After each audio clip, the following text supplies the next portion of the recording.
सीताराम गुरु जी, कल जो है 11 तारीख थी और राम मंदिर प्रतिष्ठा का 1 वर्ष पूरा हुआ था। इस बारे में क्या कहना चाहते हैं?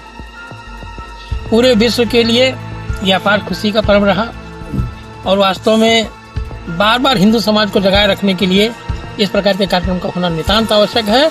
और योगी जी ने बेमिसाल इतिहास का रच दिया और उनकी उपस्थिति और जनता के उत्साह को देखने में ऐसा लगा कि अब सनातन को विश्व स्तर तक और विश्व विख्यात करने, विश्व विजयी बनाने को में अब कोई बहुत देरी नहीं है। जिस तरीके से कल का पर्व भी एक इतिहास में दर्ज हो गया है, 2 लाख से भी अधिक संख्या में लोग वहां पर आए थे।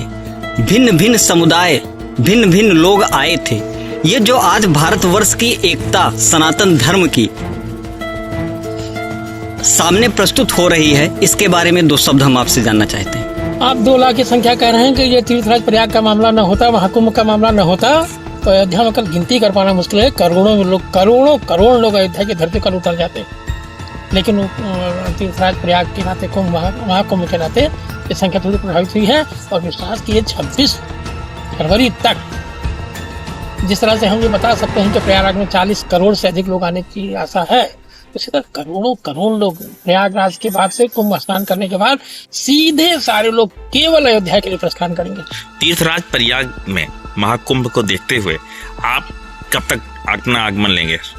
14 से 20 तक मेरा कार्यक्रम वहाँ है तीर्थराज प्रयाग में। 14 जनवरी से 20 जनवरी तक वो अयोध्या मेयर त्रिपाठी जी और उनके परम शिष्य एक है अमृतशरण जी, उनकी कथा है। और अयोध्या नगर निगम के नाम से वहाँ के जमीन एलाट है, वही कथा होगी, वही सब कहेंगे। कल रामलला सड़कों पे नजर आए थे। जी, अब रामलला केवल सड़कों पर नजर नहीं, हर व्यक्ति अपने आप में रामलला का दर्शन प्राप्त करेगा, ये मान के आप चलिए।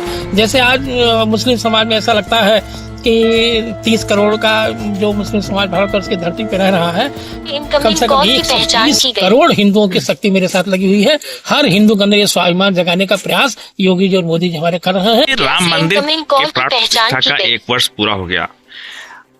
समाजवादी पार्टी के अखिलेश यादव जी अब तक नहीं आए, इसके लिए आप क्या कहना चाहेंगे? क्योंकि वो स्वयं अपने आप को भगवान सिद्ध करना चाहते हैं, ये असंभव है। ये रही अयोध्या की बात। हम मथुरा की बात करें तो आप क्या कहना चाहेंगे? बहुत जल्दी अयोध्या की ही तर्ज पे भगवान कृष्ण का भी उद्धार निश्चित रूप से, और यही हिंदू समाज जो आज अयोध्या के लिए बढ़ चढ़ के सामने आया है, उससे दिव्य प्रस्तुति अपनी मथुरा की धरती पे करने जा रहा है। ये प्लानिंग भी सेट हो चुकी है। अयोध्या बदल गई है, अयोध्या का स्वरूप बदल गया है, क्या कहना चाहते हैं इस बारे में? कहीं आपको संदेह होगा इस मामले में तो आप बताओ, कहाँ आपको लगा कि नहीं बदली है? जिस तरीके से लोग दूर दूर से आते हैं, बदलने का मेरा तात्पर्य यह था कि लोग कहते हैं कि पहले की अयोध्या और आज की अयोध्या में काफी अंतर है।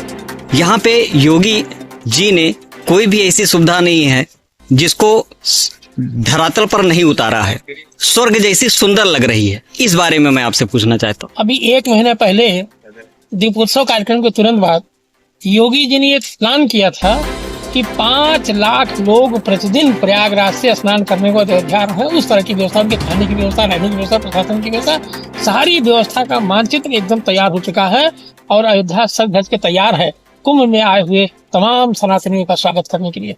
एक आखिरी क्वेश्चन है, सुरक्षा की दृष्टि से अयोध्या और अयोध्या का प्रशासन कितना?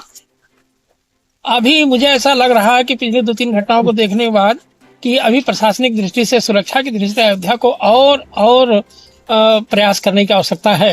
कहीं न कहीं अगर कोई अप्रिय घटना घट जाती है तो बहुत अच्छा संदेश नहीं जाएगा। इसलिए किसी के प्रति भी संवेदन, सहानुभूति नाम का शब्द बिल्कुल समाप्त कर देने की आवश्यकता है, क्योंकि किसके मन में अयोध्या को लेके क्या भाव है ये कह पाना बड़ा कठिन है।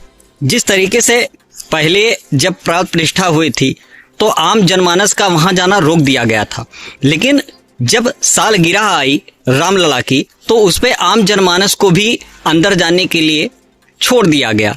तो सुरक्षा की दृष्टि से क्या ये सही है, या इसमें कौन सी ऐसी सारी चीजें और बेहतर करनी चाहिए जिससे सुरक्षा की दृष्टि भरपूर बनी रहे। आपको ऐसा लगता होगा कि अयोध्या की सुरक्षा को देख के प्रशासन या शासन के लोग बहुत ज्यादा गंभीर नहीं हैं, लेकिन ऐसा नगर की तरफ उन्होंने छूट दिया है कि आप आइए, सिर्फ इसलिए कि कोई ये न कहने पाए कि अयोध्या में आप लोगों का प्रवेश वर्जित कर दिया गया है।